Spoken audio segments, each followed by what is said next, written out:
दोस्तों, सबसे पहले सब्सक्राइब करें, नोटिफिकेशन बेल दबाएं और सबसे पहले वाली ऑप्शन ऑल करें, जिससे हमारी आने वाली नई वीडियो की नोटिफिकेशन आपको फ़ौरन मिल। जय श्री राम भक्तों। दोस्तों, ये कथा बहुत ही सुंदर है।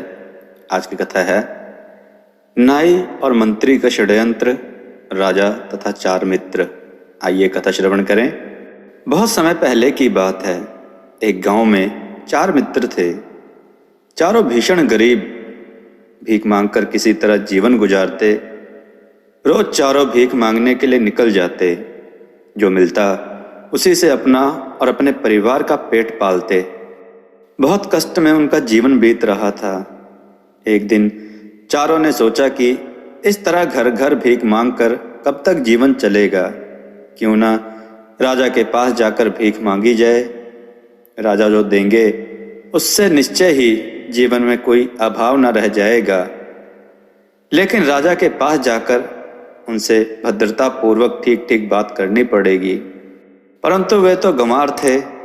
जो बोलना चाहिए वह ना बोल कुछ और बोल देने से तो राजा नाराज हो जाएंगे और उन्हें धक्का दिलवाकर बाहर निकाल देंगे।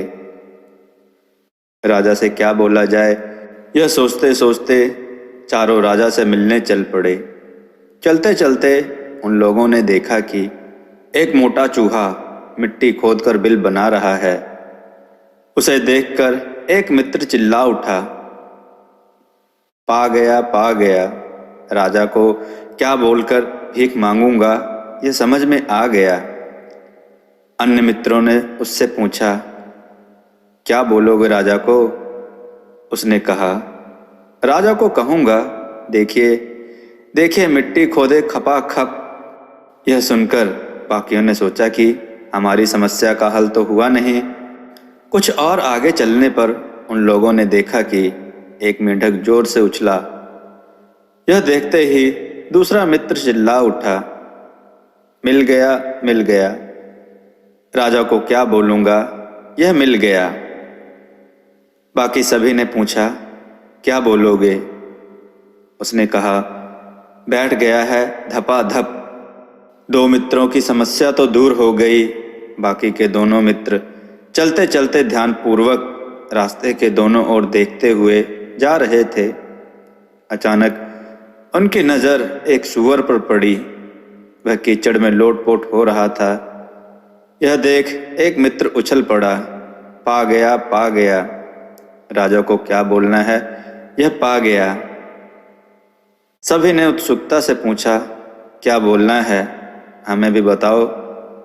उसने कहा, मैं कहूँगा, घसते रहो घसा घस, फिर दो पानी। तीन मित्रों की समस्या सुलझ गई। चौथे को समझ में नहीं आ रहा था कि वह क्या बोलेगा। चलते चलते वे शहर में प्रवेश कर गए। सड़क के दोनों ओर घर थे। लोग रास्ते में आ जा रहे थे। एक आदमी बहुत तेज गति से शहर की ओर जा रहा था। उसे देखते ही चौथा मित्र बोल उठा, पा गया पा गया। राजा को क्या बोलना है, पा गया। मैं कहूँगा, बड़ा रास्ता छोटी गली, जानता हूँ तुम क्या करना चाहते हो। सब अपनी बात को याद करते करते शहर के मुख्य बाजार में पहुंचे। एक सज्जन से उन्होंने सारी बातें एक कागज में लिख देने का अनुरोध किया, ताकि वे राजा को अपनी बात बोलने में गड़बड़ा ना जाएं। उस व्यक्ति ने उनका अनुरोध स्वीकार कर उनकी बातें एक कागज पर लिख दी।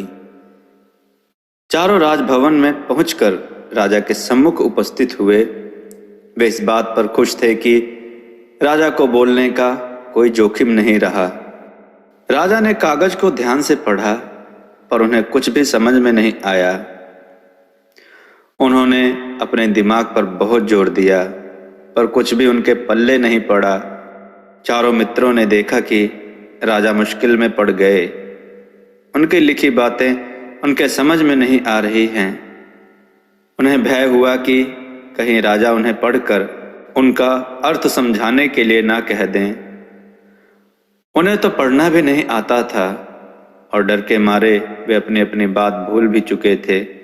फिर उस व्यक्ति ने उस कागज में उन्हीं की कही बातें लिखी होंगी, इसकी क्या गारंटी थी। डर के मारे वे वहां से 9-2-11 हो गए।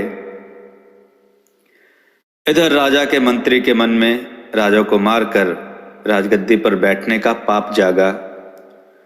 उसने एक षड्यंत्र रचा। उसने राजा के हज्जाम यानी नाई एवं एक नायब को अपने षड्यंत्र में शामिल किया। उसने नाई को कहा कि कल जब तुम राजा की हजामत करने जाओगे तो उस तरह से उनका गला काट देना। लोभ में पड़कर नाई राजी हो गया, लेकिन राजमंत्री ने एक दूसरी योजना भी बना रखी थी। उसने सोचा कि यदि नाई अपने काम में सफल नहीं हुआ तो फिर उसका षड्यंत्र धरा का धरा रह जाएगा, और नाई ने सारा भेद खोल दिया तो वह गिरफ्तार हो जाएगा। यही सोचकर उसने उसी रात राजकोष को खाली करने का निश्चय किया। राजकोषागार की देखभाल एवं उसकी रक्षा का जिम्मा जिस नायब पर था, उसे मंत्री ने पहले ही अपनी मुट्ठी में कर रखा था। उसने उसे पटा रखा था कि रात के अंधेरे में कोषागार में सेंध मारकर सारा सोना चांदी, हीरे जवाहरात, रुपया निकाल लेगा। रात होने पर मंत्री और नायब कोषागार की बाहरी दीवार के पीछे सेंध मारने के लिए छिप गए। इधर राजा अपने कमरे में उन 4 मित्रों के दिए गए कागज में लिखी बातों को समझने का प्रयास कर रहे थे। हठात उनके मुख से निकला, मिट्टी खोदे खपाखप। यह सुनकर मंत्री और नायब चौकन्ने हो गए। उन्हें लगा कि राजा को उनके द्वारा सेंध मारने के षड्यंत्र का पता चल गया है। अगर सचमुच ऐसा हुआ तो सर्वनाश हो जाएगा। दोनों सेंध मारना छोड़ चुपचाप दीवार से सटकर बैठ गए। इधर राजा ने अपनी धुन में दूसरी पंक्ति पढ़ी, बैठ गया धपाधप। मंत्री और नायब ने सोचा, लगता है राजा ने उनकी चोरी पकड़ ली है। भय से उनकी हालत पतली हो गई। दोनों वहां से भाग खड़े हुए। दूसरे दिन सुबह जब नए राजा की हजामत करने को आया, तब भी राजा उसी कागज को लेकर गुत्थी सुलझाने में लगे हुए थे। राजा सारी रात उस कागज की गुत्थी में गुत्थम गुत्था हुए पड़े थे।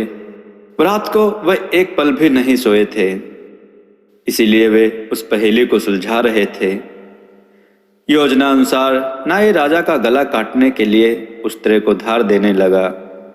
हठात राजा बोल उठा, घसते रहो घसा घस, फिर दो पानी। नाई चौंक उठा। उसने सोचा, राजा हजामत से पहले उनके मुख पर पानी लगाने के लिए बोल रहे हैं, इसलिए जब वह राजा के मुख पर पानी लगाने लगा तभी राजा बोल उठे, जानता हूं तुम क्या करना चाहते हो। नाई को काटो तो खून नहीं। उसने सोचा कि निश्चित रूप से राजा उसकी चाल समझ गए हैं।